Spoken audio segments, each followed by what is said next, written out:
Seguimos considerando el reflejo de la paternidad divina en la paternidad espiritual que se da en la Iglesia. Veíamos que el conocimiento de Dios Padre se da por una vía mística, experiencial. Esa vía experiencial es interior, pero es también externa y una guía externa de las personas y de las comunidades. Esa guía se da en el sacramento del orden, en el cual está la representación de la sacramental de la paternidad divina, y se da de una manera espiritual que finalmente confluyen, es decir, hay una paternidad espiritual. En el sacramento del orden está implícita esa paternidad espiritual, porque el obispo, el presbítero, tienen la paternidad recibida sacramentalmente para ejercitarla no solo en la administración de los sacramentos, por ejemplo en el bautismo, en el cual se generan hijos espirituales de Dios, sino para generar las almas a la vida de la gracia, para guiarlas en el camino espiritual. Eso significa el magisterio y el gobierno, que son parte de las funciones del sacramento del orden, además del culto divino, es decir, el sacerdocio en el sentido propio del término, que se refiere a la ofrenda a Dios Padre que se realiza en la Eucaristía. Ahora, en la historia de la Iglesia, esa confluencia de estos factores que reflejan la paternidad divina no siempre se dio simultáneamente. Se puede observar un proceso según el cual se va unificando en el Padre espiritual, entendido como el presbítero y el obispo, la función de esa paternidad espiritual que tiene un sentido más personal, más de guía espiritual y menos externo, y que fundamentalmente está concentrado en el desarrollo de la vida monástica. El ideal de la vida monástica, como se desarrolló en la Iglesia, es la de formar padres. O sea, el monje es uno como Dios Padre, y es un padre. Efectivamente, en la tradición, la perfección de la vida monástica se desarrolla en la paternidad espiritual. Así sucedió al principio de la vida de la Iglesia, en los padres del desierto, los llamados padres del desierto, donde se origina toda la vida religiosa, lo que conocemos hoy como vida religiosa, sea en Oriente como en Occidente. En Oriente, la tradición de estos padres del desierto continúa sobre todo en el espíritu de San Basilio, que era un obispo que organizó de algún modo muy diferente del actual la vida monástica, y después en Occidente, sobre todo a partir de San Benito, que es anterior a la vida monástica a San Benito toma muchos elementos de los padres del desierto a través de Casiano y también directamente de San Basilio, y funda en un sentido espiritual, no moderno, de una organización, de una orden, sino en un sentido espiritual fundamental, la vida de los monjes de Occidente, que después fue prevaleciente, es decir, la de los benedictinos, hoy llamados tales. Pero veamos cómo surgen los padres del desierto, esta paternidad espiritual, que tiene una característica que después crece, que es el discernimiento espiritual. El discernimiento espiritual quiere decir una distinción de espíritus o una discreción de espíritus, es decir, un orden espiritual. En el caos del pensamiento humano surge un orden. Ese orden es finalmente el orden de la vida de la Santísima Trinidad, que se establece en el alma y disipa las tinieblas de la confusión. veíamos en San Juan Damasceno como la vida de la Santísima Trinidad es sin confusión, es decir, es un orden. No un orden como lo entendemos nosotros, que es más bien siempre práctico, extrínseco y en cierta manera violento, porque hay un desorden y se imprime un orden. Este orden es el orden originario, es decir, el orden de las cosas como son. Y las cosas son como Dios las pensó. El principio del orden está en la vida de Dios. No solamente en las ideas de Dios, sino finalmente en la vida de las personas divinas, en la vida de la Santísima Trinidad. En esta vida trinitaria todo es ordenado. No hay absolutamente ningún desorden, no hay ninguna tragedia, no hay ningún drama, como decían los románticos del siglo XIX y algunos protestantes y otros ortodoxos influidos por los protestantes, y terminan diciendo esto también los católicos. No hay ningún drama, no hay ningún desorden, no hay ninguna confusión, no hay ninguna tiniebla, no hay ningún pecado, no hay ninguna oscuridad. Todo es orden absoluto, luminoso, es la realidad originaria. Esa realidad originaria es comunicada y configura principalmente la mente de aquel que es generado como hijo de Dios, y finalmente configura la comunidad de los generados como hijos de Dios en la Iglesia, de los hijos del Padre. La autoridad del Padre es una autoridad ordenada que establece el orden, es luminosa. El Padre es la luz de la luz, como dice el credo y los concilios antiguos, y por eso el que es ordenado se hace luminoso. Eso es el sentido de la vida monástica, en la cual, con la dificultad propia de la transformación humana, se descubre al Padre y finalmente se termina por ser como una imagen del Padre. No una imagen externa, porque el Padre finalmente no tiene una imagen externa, ni siquiera San José, decíamos, es la imagen externa del Padre, sino una imagen espiritual del Padre. Y por eso el monje perfecto es un padre espiritual que genera hijos espirituales. Así aparece la primera tradición monástica en Egipto, en el desierto, en Sete, donde estaban los monjes dispersos, pero alrededor de un padre espiritual. El monasterio no es una casa principalmente, ni siquiera había casa, eran cuevas, cada uno vivía donde podía. Lo principal del monasterio es el padre espiritual. Entonces los discípulos, los hijos, se reunían al padre espiritual, buscaban al padre espiritual para ser generados por el padre espiritual. Y así también en la primera inspiración monástica de la vida occidental, en San Benito, lo primero que aparece es la función del abad, que es el padre del monasterio. Pero veamos algo de estos padres del desierto.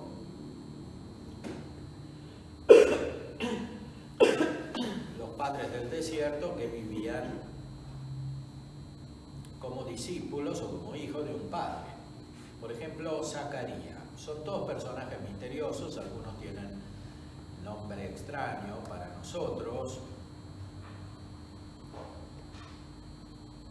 Por ejemplo, Cronio, o Bohemen, Orsicio, todos padres antiguos. Mocio, Megesio. Hay uno llamado Zacarías. El padre Macario preguntó al padre Zacarías: ¿cuál es la tarea del monje. Tú lo preguntas a mí, padre, dijo el otro. Tengo plena confianza en ti, hijo mío Zacarías, dijo el padre Macario. Hay quien me empuja a preguntártelo, dijo a él el padre Zacarías. Según mi parecer, padre, monje es aquel en el cual toda cosa hace violencia a sí mismo. Es un lenguaje muy extraño para nosotros, más espiritual, más experimental y más cercano a la Sagrada Escritura de lo que nosotros acostumbramos. Pero no es el conocimiento meramente literal de la Sagrada Escritura, sino que es un conocimiento experimental. En efecto, por ejemplo, en este caso, el Evangelio de San Mateo dice que el reino de los cielos padece violencia y los esforzados lo arrebatan. Aquí, este padre le pregunta al otro padre, ¿cómo se hace para ser monje? Ahora resulta que el otro padre era su hijo espiritual. Entonces, por eso le sorprende, ¿por qué me preguntas a mí? Si yo soy tu hijo. Pero el padre le dice, hay un otro que me impulsa a preguntártelo. Quiere decir que él tiene la presencia del Espíritu Santo que le hace reconocer la paternidad divina en su hijo. Porque en efecto no se trata de la paternidad humana, sino efectivamente de la paternidad de Dios, que está reflejada de una manera que supera las relaciones humanas y que no coincide ni con la paternidad humana, ni con la maternidad humana, ni con la filiación humana, que reflejan muy parcialmente y muy de lejos lo que significa esta vida de la relación entre las personas divinas. El padre Moisés vino un día a sacar agua y encontró al padre Zacarías en oración cerca del pozo, y el Espíritu de Dios estaba sobre él. Este pasaje también tiene una reminiscencia del Evangelio de San Juan, que Jesús fue a sacar agua del pozo y estaba la samaritana, y Jesús le habla a la samaritana del agua viva, que es el Espíritu Santo. Si tuvieras el don de Dios. Aquí este padre Moisés encontró al padre Zacarías que estaba rezando, estaba en oración. Como estaba en oración, vio que el Espíritu Santo estaba sobre él. Evidentemente lo vio de una manera espiritual. Un día el padre Moisés preguntó al hermano Zacarías, dime, ¿qué cosa debo hacer? Pero este se arrojó en tierra a sus pies diciendo, Padre, ¿tú lo preguntas a mí? Créeme, hijo mío Zacarías, dijo el anciano, he visto al Espíritu Santo descender sobre ti. Por eso fui forzado a interrogarte. Zacarías entonces, levantándose,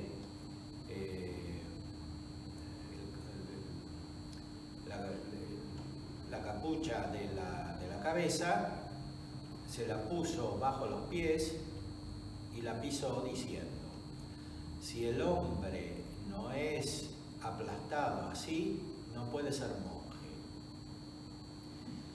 Esto es una manera experimental de conocer, sea el misterio divino, aquí está la Santísima Trinidad, porque está el Espíritu Santo y está el Padre, representado muy misteriosamente en el monje, y está el camino para configurarse a la vida del Padre, que es Cristo. Ahora, Cristo lleva el camino de la humillación, que está ha significado aquí por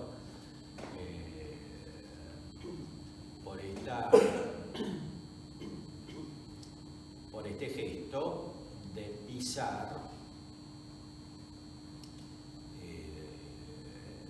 la capucha del monje.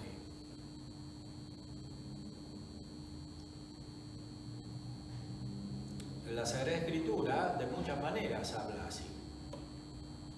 Estos monjes del desierto están más cercanos a la experiencia de la Sagrada Escritura que nuestra mentalidad moderna, que es mucho menos simbólica en el sentido verdadero del término, es decir, es mucho menos sacramental. Para los antiguos toda la realidad se convertía en sacramental. Es decir, mostraba la presencia de Dios y de Jesucristo como camino hacia la vida de Dios, que es la vida de la Santísima Trinidad. Mientras permanecía en Sete, el padre Zacarías tuvo un día una visión y fue a referirla a su padre Carrione.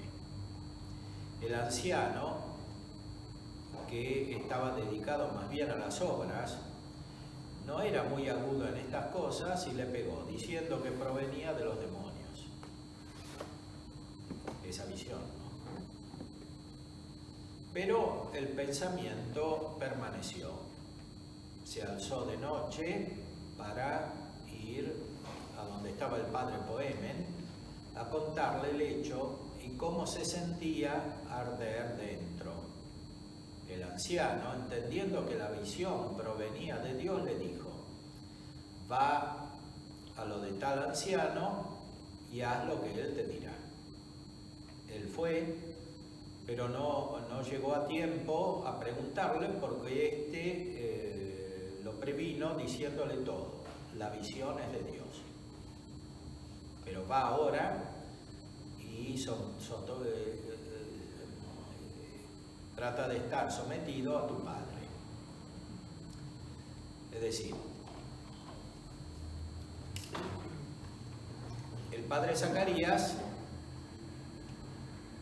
fue a ver al padre Carión. El padre Carión no entendió que la visión era de Dios. Le dijo que la visión era del demonio, porque era un padre que estaba muy ocupado de cosas externas. Entonces no entendía lo espiritual. Sin embargo, él sintió interiormente que tenía que ir a ver a otro padre. Entonces fue a ver al padre Poemen, que era más espiritual. Entonces sin ni siquiera que el otro se lo contara, le dijo que la visión era de Dios. Y así el padre Zacarías estuvo seguro interiormente. Sin embargo, el padre Poemen, que lo mandó al anciano, que le dijo que la visión era de Dios, al mismo tiempo le dijo que tenía que estar sometido a su padre, que era el otro que no había entendido. Con lo cual se da a percibir que hay una diferencia entre la paternidad espiritual interior y la paternidad exterior.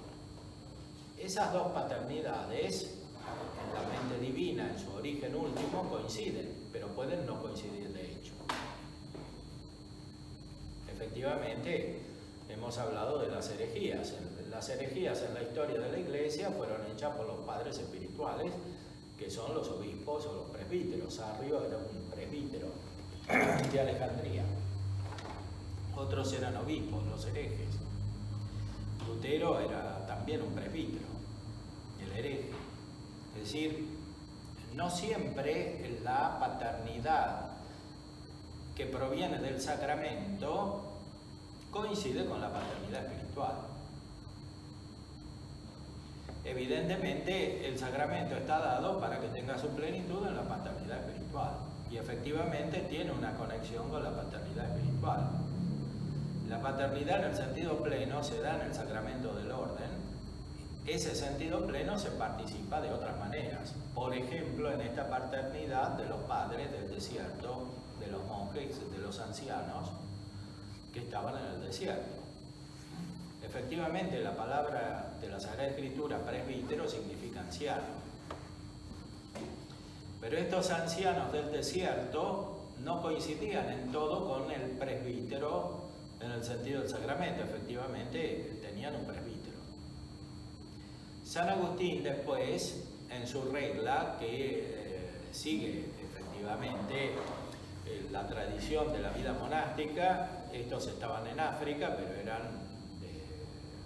del ámbito de la cultura de los actuales coptos, es decir, los herederos de los antiguos egiptos. San Agustín estaba en el norte de África, pero del lado dominado por la cultura latina. Pero ciertamente había una comunicación. Los latinos iban a visitar a los orientales, iban a Egipto también para instruirse acerca de la vida monástica. San Agustín, en su regla, pone cómo tiene que estar organizado el monasterio. Es más jurídico que los orientales, que son más espirituales, lo mismo que San Benito, también es más romano, más organizado. Y San Agustín pone explícitamente el papel del presbítero, o sea, el monasterio finalmente se refiere al presbítero, pero ahí el presbítero en San Agustín es el que tiene el sacramento del orden. En la historia se fue más o menos distinguiendo la paternidad espiritual de la paternidad propia del sacramento del orden. Y en las épocas de mayor esplendor de la vida de la Iglesia, estas dos paternidades confluyen. Es decir, efectivamente, el padre espiritual es el presbítero y el obispo, donde se encuentra la plenitud, porque siendo un sacramento, contiene el signo no solamente de la realidad espiritual, sino también de la realidad externa, porque la vida humana está hecha de muchos factores externos, que no son solamente personales, sino también sociales, comunitarios, eclesiales. Entonces cada uno tiene que estar en su lugar en el cuerpo de Cristo. Ahora, ese lugar no es solamente interior, es también exterior. Lo exterior es para lo interior, que es lo más importante, pero lo interior no puede vivir sin lo exterior. Por la constitución de la naturaleza humana y por la condición sacramental de la vida de la Iglesia, que finalmente continúa la encarnación del Verbo. Por eso existe el sacramento del orden. ¿Por qué? Hay que poner orden. O sea, cada cosa en su lugar. Que es un lugar espiritual que proviene de la mente divina y finalmente de la vida de la Santísima Trinidad. Ahora, está claro que cada presbítero u obispo puede ser más o menos espiritual. Es decir, puede tener más o menos capacidad, o ninguna efectivamente, en los casos extremos y patológicos, pero normalmente siempre hay una capacidad espiritual, y esa capacidad espiritual es complementaria. Como decía San Cipriano, hay un episcopado, porque representa la paternidad de Dios, que es una, y el episcopado incluye el presbiterado. En lo esencial, el presbiterado y el episcopado son lo mismo, o sea, respecto de la Eucaristía, de lo más importante. Respecto del ordenamiento del cuerpo místico, hay una jerarquía de subordinación.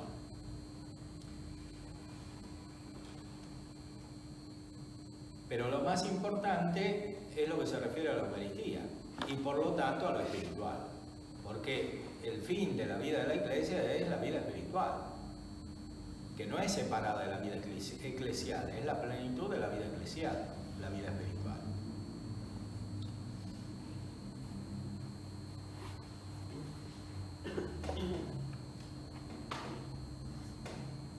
El padre Boehmen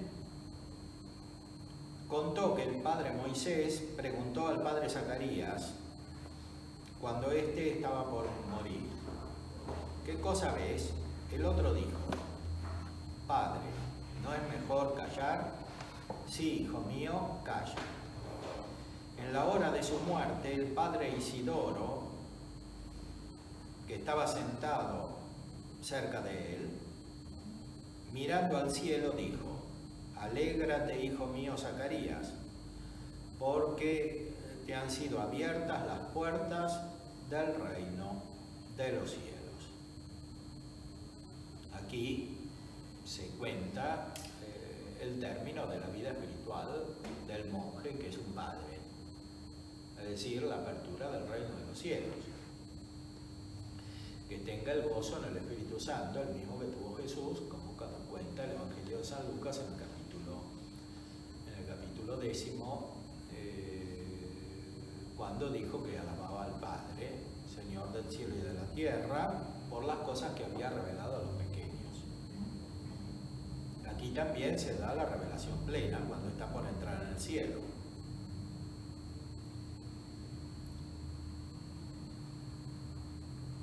Este que estaba por entrar en el cielo estaba configurado al Hijo. En efecto, misteriosamente dice: sí, hijo mío, calla.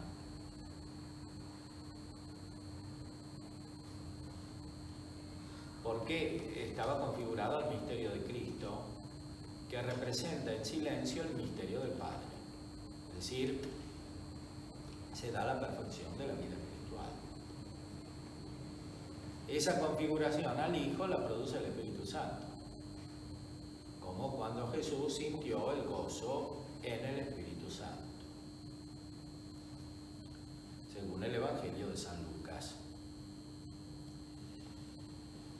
San Benito, como decíamos, en Occidente transmite una experiencia espiritual semejante de la vida monástica. En su regla explica cómo debe ser el abad. Lo explica de una manera más romana, más occidental. San Benito vivía en Roma, después se fue de la gran ciudad al campo y empezó a organizar los monasterios. Y ahí tuvo experiencia porque la vida monástica existía, pero existía deformada, con muchos defectos, y él la ordenó. Y como buen romano, la ordenó también externamente, jurídicamente. Sin embargo, en San Benito aparece con mucha claridad la unión entre el aspecto interior y el aspecto exterior del orden, y la subordinación de uno a otro. San Benito claramente aprende de los padres del desierto y de los padres orientales, especialmente de San Basilio. Un abad digno de presidir un monasterio debe acordarse siempre de cómo se lo llama y llenar con obras el nombre de superior. ¿Cómo se lo llama? Es decir, el padre. Abad. Abad, que es abad.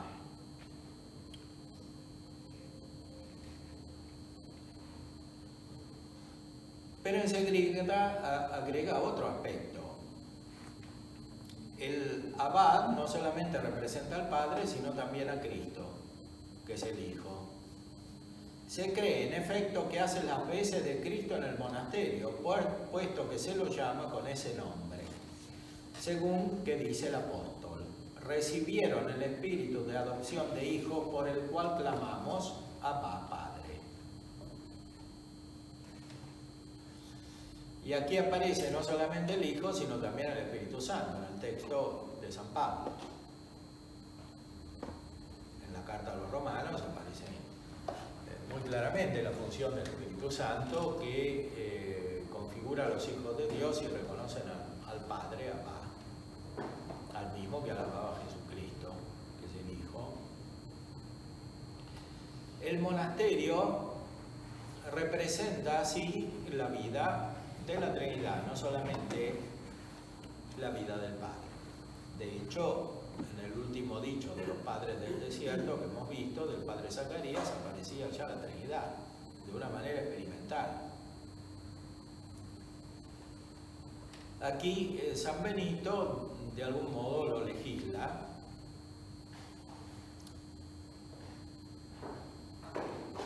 para que esta experiencia se facilite, se transmita de algún modo.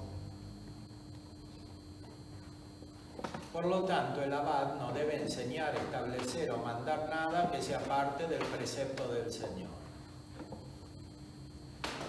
Aquí encontramos otro aspecto que finalmente confluye con lo que decíamos anteriormente del papel del sacramento del orden, es decir, del presbítero y del obispo. El episcopado es uno, como dice San Cipriano, cuando tiene una sola fe, es decir, cuando sigue el precepto del Señor, porque es un servicio a este precepto del Señor. De hecho, en la tradición de la vida monástica, el abad terminó siendo un presbítero. Y en el abad se juntan las funciones del presbítero y del padre espiritual, porque efectivamente el presbítero es un padre espiritual. Es el padre espiritual en el sentido pleno, que representa a Dios Padre.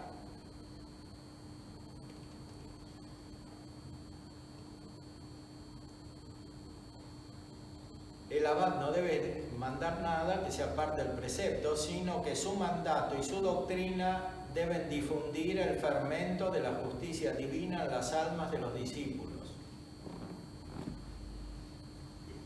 El fermento de la justicia divina. Es decir, no ideas propias, porque ni el presbítero, ni el abad, ni el padre espiritual están para configurar a sus propias ideas subjetivas, sino para formar según la mente del Padre.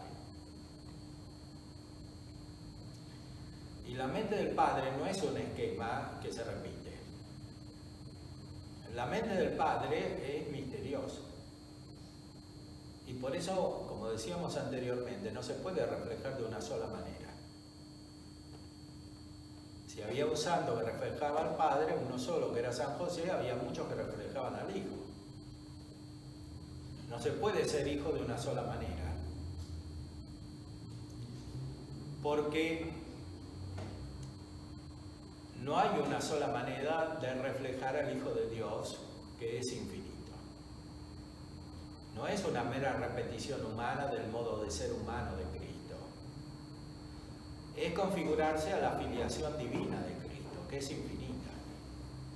Y por eso no puede ser representado humanamente de una sola manera, sino de muchas maneras que representan todas la unidad de Dios Padre, de la cual es reflejo el Hijo.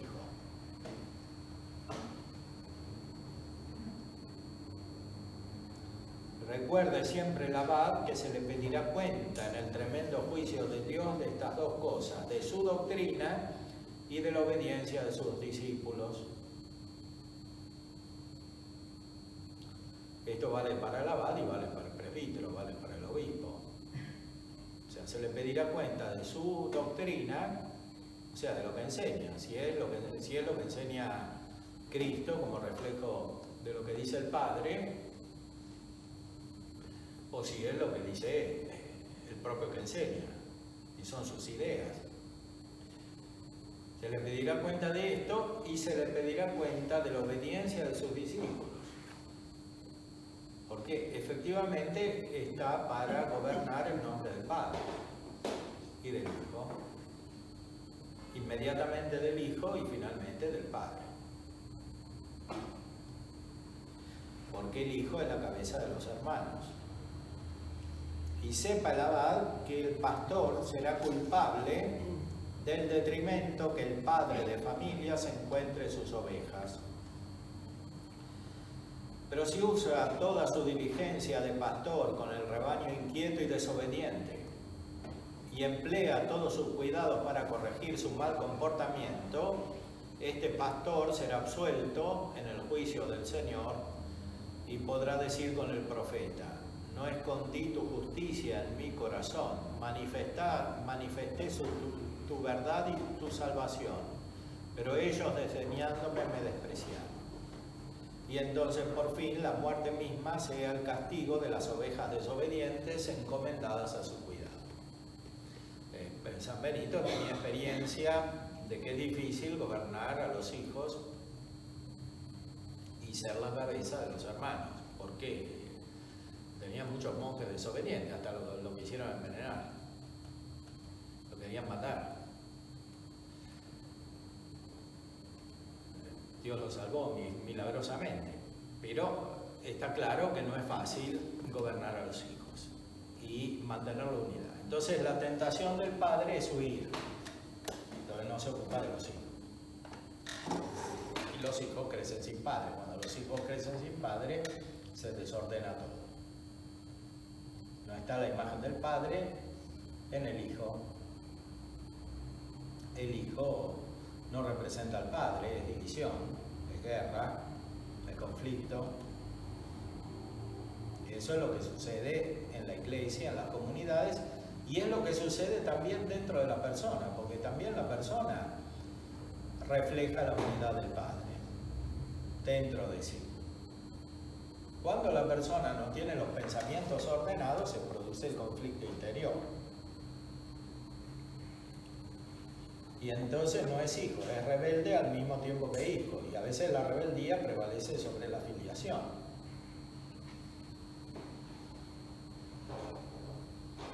Y al padre se le pedirá cuenta de lo que pasa en la mente del hijo, de lo que pasa en la comunidad, de los hijos. Esta es la función espiritual del abad, es la función espiritual del presbítero, es la función espiritual del obispo.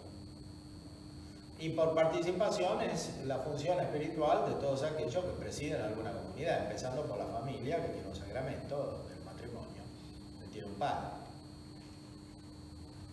que ejercita su paternidad junto con la madre.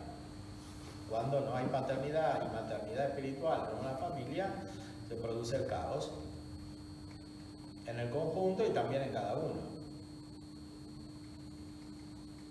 Y lo mismo sucede en otro tipo de comunidades. Por no hablar del orden natural, el orden natural, cuando está fuera del orden sobrenatural, tiene el caos incluido por el desorden del pecado, o sea, no, es insuperable. Por métodos naturales. Ahora,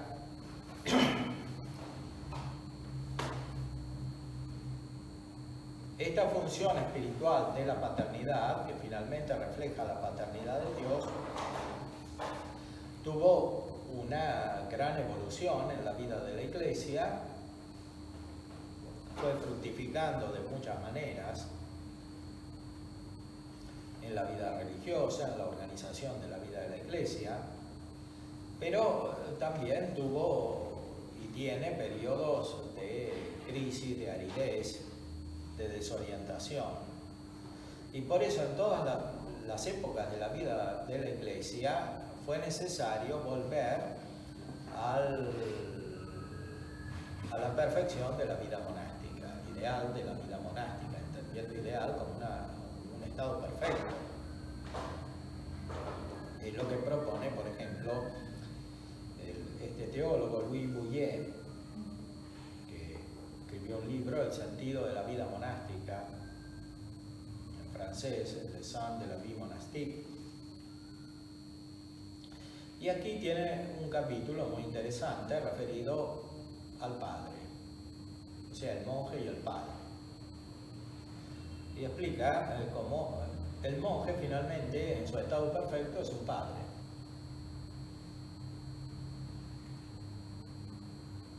Que de algún modo representa la paternidad divina, es decir, es como San José, que tenía la perfección espiritual. Y por eso, de alguna manera, tenía la fecundidad espiritual de la Sagrada Familia.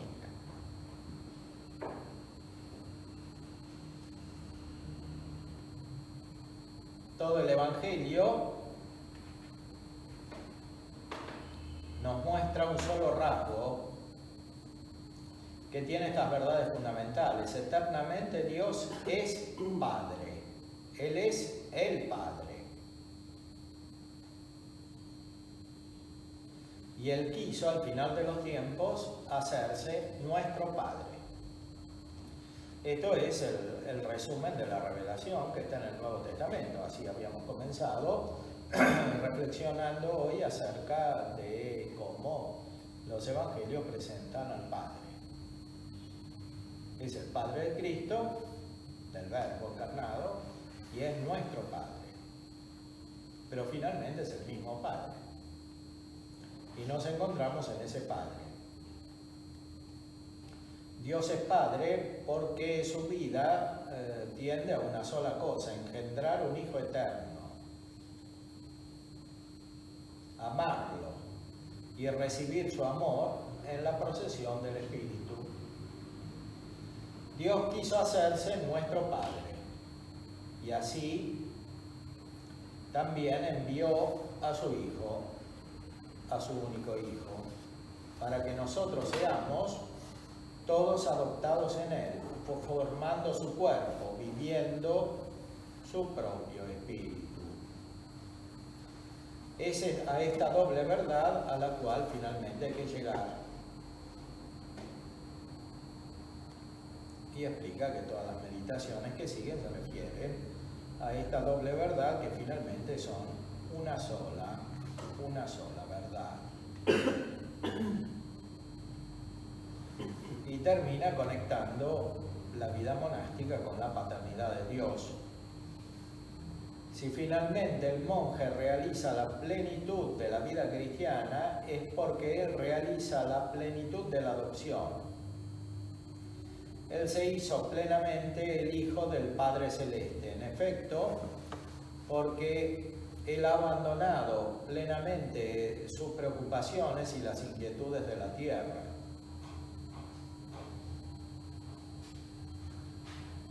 Habiendo dejado de trabajar por el solo alimento corruptible, ahora el Padre Celeste lo nutre a él mismo. Su pobreza es la condición de su acceso a la heredad de Cristo. Él cesa de ser esclavo del reino de Mamona, o sea, del dinero, para ser hijo del reino, del rey en el reino de los cielos. Pero sobre todo, él escuchó la llamada: sed perfectos como vuestro Padre Celestial es perfecto. Renunciando a la vida dividida entre la tierra y el cielo, y cortando los lazos que lo ataban a la tierra, él se dejó atar por el Hijo, subiendo hacia las alturas, hacia ese santuario y esa casa donde él mismo subió para prepararnos un lugar. Porque el monje no es otra cosa que este peregrino, este viajero que está en busca de la patria celeste. El monje es uno que está en busca de la unidad. Esa es la unidad del Padre. Haciéndose hijo, se hace reflejo del Padre, que es uno. Mientras el monje está en el camino, es hijo. Cuando llega a la plenitud, es Padre. Y mientras tanto, es Padre e Hijo, como se veía en los dichos de los padres del desierto. Dejamos por ahora estas meditaciones acerca de la paternidad espiritual. Después vamos a considerar autores más recientes de la tradición espiritual, con aplicaciones más prácticas que se refieren a nuestra propia vida. Pero esas aplicaciones terminan siendo demasiado exteriores si no está el fundamento espiritual que desciende finalmente de la vida de la Santísima Trinidad y que configura de una manera misteriosa todos los aspectos de la vida cristiana que no tienen sentido sino como arraigados en la vida de la Santísima